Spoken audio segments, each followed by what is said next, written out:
The next movie I saw after that was The Finest Hours. This is a movie that I got the trailer for this movie a lot of times.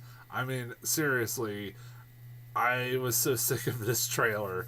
I between this and also Captain America: Civil War, if I ever get a trailer for anything like this ever again, I want to blow my brains out. I was ready. I swear, I think Captain America: Civil War might have it beat. I swear, I don't ever want to see that trailer ever again. They keep playing it on nonstop, almost anything I ever see. Surprisingly, I didn't get it with this movie. I'm surprised I didn't get the trailer for Finest Hours for this, or in front of this, or Kung Fu Panda 3. I swear I was expecting that to get that. I'm joking, of course. This movie didn't look bad at all. It was one of those movies that was like, it could be alright. It has a bunch of actors I like. Chris Pine, Eric Bana. I don't know who that chick was. What was her name? But I'm looking that up anyways. It didn't look bad, and it was based off what the movie was claiming to be the greatest U.S. Coast Guard rescue in history. I was like, really? All right. I said it looks kind of like from the trailers. It just kind of it looked like a basic rescue. I was like, I don't see how this could be the greatest rescue. Um, I'm being honest. I was like, all right, I'll take the movie's word on that. But I said, you know what? This movie is not bad at all. It isn't. I enjoyed it a lot. Um, it's not a movie I would say go out of your way and you have to see this right now.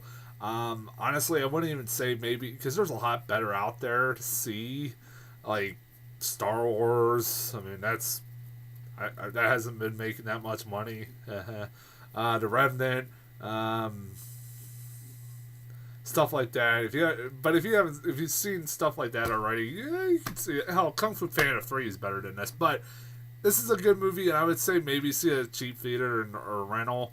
It's a good movie. I know it sounds like I'm not really recommending it, but it is. I do kind of recommend it, but I don't really say like just go right now and go see it right now. Um, the movie is a really well. The one thing I will say about this movie that I really liked is uh, the action in this movie. The action set pieces in this movie were pretty goddamn good and pretty goddamn intense at times. Um, they were like there were a lot of times throughout this movie. I knew that pretty much I had a feeling like everybody survives, but like there are points in this movie I'm sitting there going, I don't know how they're gonna survive this. There was kind of a little bit of tension. I'm like, they're facing some impossible fucking odds here. I mean, good Jesus God, like they're facing 50 to 60 mile winds and like I can see now, like from now seeing the movie, why this was one of the greatest rescues ever. Because this is a pretty cool story, and that's what the one reason I recommend this movie is that the story is really cool. Um, in that, like, this ship broke in half. This oil tanker basically freaking broke in half. This ship is just oil tanker is just like kind of weaving and bobbing and just barely staying afloat above water. And it's gonna sink at any moment, and it's a race against time, and it's pretty cool. I like that kind of story, and and the fact that they've rescued 32 people is pretty goddamn amazing. Spoiler alert. It is a really cool story, and I thought Chris Pine was pretty good in this movie. Chris Pine is a guy who can carry a movie. He's very charismatic, um, and is really good as an actor. I've liked him ever since I've seen him in Star Trek, the Star Trek reboot. I've been a fan of his ever since. His character is pretty fleshed out. I thought, he's a very by the books kind of a guy who wants to follow everything by the rules and is you know like throughout the whole movie, even though he's facing impossible odds, he won't give up on trying to find these people, and I thought that's pretty courageous. They do a good job of representing this real guy. Yeah, like I said, like the movie is well done. Like really, the action set pieces are really well made, and the acting overall is pretty damn good. Everybody does a good job. There's like a lot of people in this movie. Ben Foster plays the basically second in command to Chris Pine. I always like Ben Foster, and he isn't a very fleshed out character, but he's he's good enough. He's Ben Foster. He's a pretty goddamn good actor in anything he ever usually does. And Eric Bana. I love Eric Bana. I can always tolerate him in anything. He plays the hard ass, cat or commander of the Coast Guard.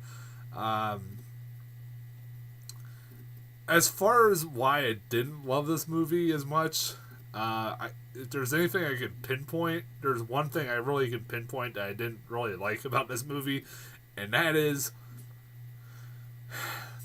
that I really couldn't give a flying fuck about the love story in this movie that much at all, as they really don't flesh out the love story that much. And I didn't think they had enough chemistry that was believable, if that makes any sense. Really, because basically the start of the movie is they meet, and then it cuts to 2 years, or like a few months later, and and she asks him to marry him. First he says no, then he says yes, and that's it. That's basically the the build up of their love story. You just see them like first meeting, and then they're now engaged. You're like, okay. I really couldn't care less. And the girl who is fine, the girl in this movie is fine as an actress, but it's just basically there to be worried about him all the time, and that's it. That's her role. She's basically a one-dimensional character. That's about it. He's more fleshed out than she is. A lot of characters in this movie are not really fleshed out. Honestly, I really couldn't figure out why everybody was really pissed at him. Like, apparently he is like, there's a few people in town that are pissed at him. There's a storyline that also is going on where he apparently, I guess, like in a previous mission, didn't save a few people, and a few people are pissed at him. I really don't get it. I couldn't figure out like how these people knew about it. I might have just went right over my head that I was trying to pay attention. I was paying attention for the most part, but maybe it went right over my head and I missed it or something like that. If somebody wants to let me know in the comments, go ahead. Like I said, the love story is just not very good. Like I didn't think it was fleshed out that much. Like it was just very like the chemistry and romantic the screen time. Really, like I said, it's just bam bam. Or they met, they're engaged. There you go. And I'm repeating myself, but I still recommend this movie. It's not a bad flick. Like I said, it's maybe a rental or see a cheap theater at matinee. If you've seen everything else that's out there that's better than this, like I said, Kung Fu Panda 3, Revenant, Star Wars, even 13 hours. I would say this is better than 13 hours. I'll give that. Yeah, like I said, it's not a bad sit. Also, I will say this: 3D is pretty good in this movie. It is pretty good. Although during the scenes where it's really dark, it kind of having the glasses on kind of really make it hard to see some things. I'll give it that. That's one of the only complaints I'll have about the 3D. But the 3D for the most part was pretty damn good, especially in the scenes where it's like the intense action scenes. They're pretty good. I really like the 3D in this movie. Both movies were pretty good in 3D. I'd recommend both of them. See them in 3D.